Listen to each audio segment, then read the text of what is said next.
Bienvenue chez vous, avec Eurexpo, au cœur de la vie de votre région.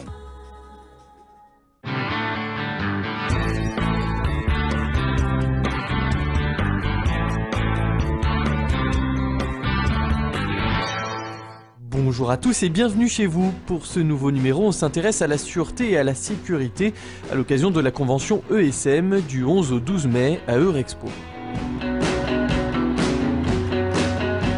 Nous sommes à Chaponnet chez Allouin, une société de transport de marchandises, de la messagerie en termes techniques. Dehors, les camions sont à quai. À l'intérieur, on s'affaire à recevoir et charger les colis. Ce sont des colis qui viennent de toute la France, du particulier jusqu'à des sociétés. Je ne vais pas rentrer dans les détails, ça va peut-être des vis, je vais dire, des boulons, jusqu'à peut-être, je sais pas, des téléviseurs, des choses comme ça. Mais bon, je vais rester discret sur ce sujet. Martial Darras est directeur sûreté, et s'il veut rester discret, c'est que forcément, certains en ont après toute cette marchandise. On a eu pas mal de petits soucis et c'est vrai que sans protection, sans caméra, c'était très difficile de pouvoir, remonter jusqu'au problème. Ça coûtait vraiment cher. À un moment donné, ça coûtait très cher. La solution, il l'a trouvée grâce à cet homme. Yves Monreil est le responsable de la société Sorea et c'est un peu un spécialiste anti-intrusion. Son arme, la voici, une colonne infrarouge.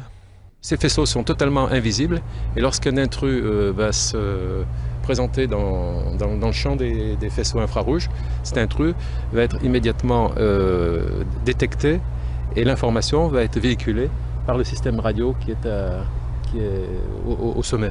Le but, c'est que le système prévienne avant que les intrus ne pénètrent dans les locaux où on entrepose la marchandise.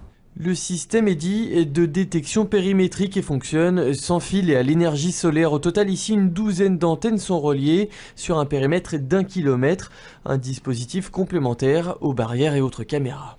On sait qu'il y a une très forte probabilité que quelqu'un soit rentré. Et ensuite, on va, avec les caméras, vérifier qu'il s'agit par exemple d'un gros animal ou qu'il s'agit véritablement d'un homme ou de plusieurs personnes. Et ici, les caméras ont du travail, et car même à l'extérieur de son entrepôt, l'entreprise doit faire face à d'autres types de vols. Des gens essayent de passer tous ces barrières qu'on a mis, ils passent quand même et arrivent à nous percer les réservoirs et à nous prendre le gasoil, quoi. Voilà l'un aujourd'hui des points vraiment les plus sensibles. Au final, la sécurité s'avère ici un véritable investissement. Chaque nouveau site construit par le transporteur est équipé de ce système infrarouge, lui-même utilisé pour les centrales nucléaires et autres sites militaires. Il y a également les prisons, il y a également les sièges sociaux de grands groupes. C'est il y a un très vaste domaine finalement d'application de ces systèmes de détection d'intrusion. En clair, de quoi vous rassurer, votre colis devrait bien finir par arriver. Et pour finir cette émission, place à l'agenda du 24 au 26 mai. Eurexpo accueille Équipeville, le salon de l'équipement et de l'aménagement urbain. Au même moment aura lieu Lumiville, le salon international de l'éclairage public, éclairage extérieur et de la mise en lumière. Et aussi à noter Inlight Expo, le salon international de l'éclairage intérieur. Enfin, rendez-vous du 24 au 27 mai pour le Forum international de plasturgie. Voilà, pour plus d'informations sur les prochaines manifestations à Eurexpo, le site internet www.eurexpo.com. Fin de cette émission et rendez-vous le 11 mai pour un nouveau numéro de Bienvenue chez vous. C'était Bienvenue chez vous avec Eurexpo, au cœur de la vie de votre région.